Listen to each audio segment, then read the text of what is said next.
Hello అండి, welcome back to daily టేట్స్. ఈరోజు recipe egg masala curry.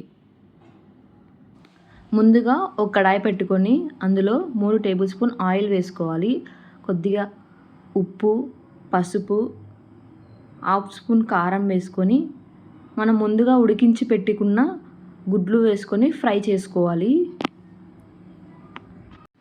ఇలా కలుపుకుంటూ ఆయిల్లో ఒక 2 మినిట్స్ ఫ్రై చేసుకోవాలి. ఇక్కడ నాకు ఎగ్స్ ఫ్రై అయిపోయాయండి. ప్లేట్లోకి ట్రాన్స్ఫర్ చేసుకుంటున్నాను.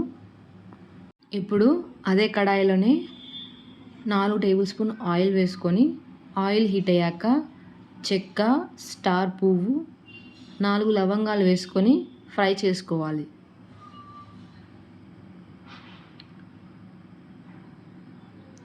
అవి ఫ్రై అయ్యాక మనం ముందుగానే కట్ చేసి పెట్టుకున్న ఉల్లిపాయలు వేసుకొని బాగా కలుపుకోవాలి.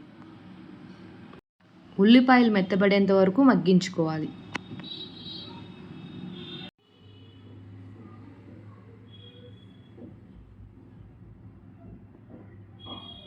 ఇక్కడ నాకు ఉల్లిపాయలు మెత్తబడ్డాయండి. దాంట్లోకి 1 స్పూన్ అల్లం వెల్లుల్లి పేస్ట్ వేసుకొని పచ్చి వాసన పోయేంత వరకు మగ్గించుకోవాలి.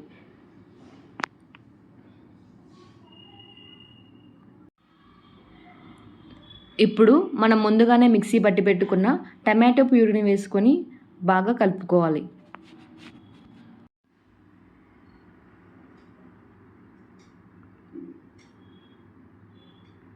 ఇప్పుడు అందులోనే 1 స్పూన్ పసుపు, మీ రుచికి తగినంత ఉప్పు వేసుకొని బాగా కలుపుకోవాలి.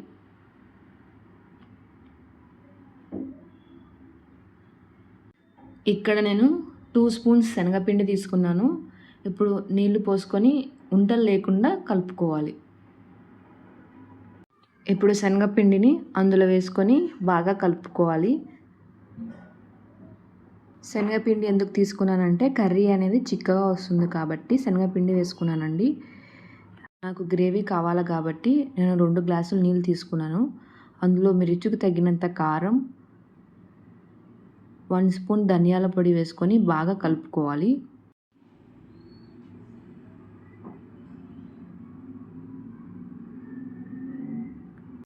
ఇప్పుడు అందులోనే హాఫ్ స్పూన్ చికెన్ మసాలా, కొద్దిగా కరివేపాకు వేసుకొని బాగా కలుపుకోవాలి.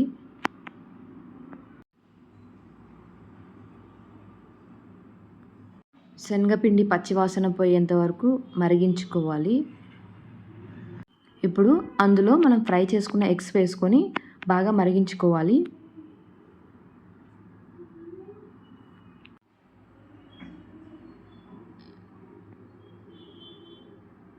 ఇప్పుడు స్టవ్ ఆఫ్ చేసుకుందామండి.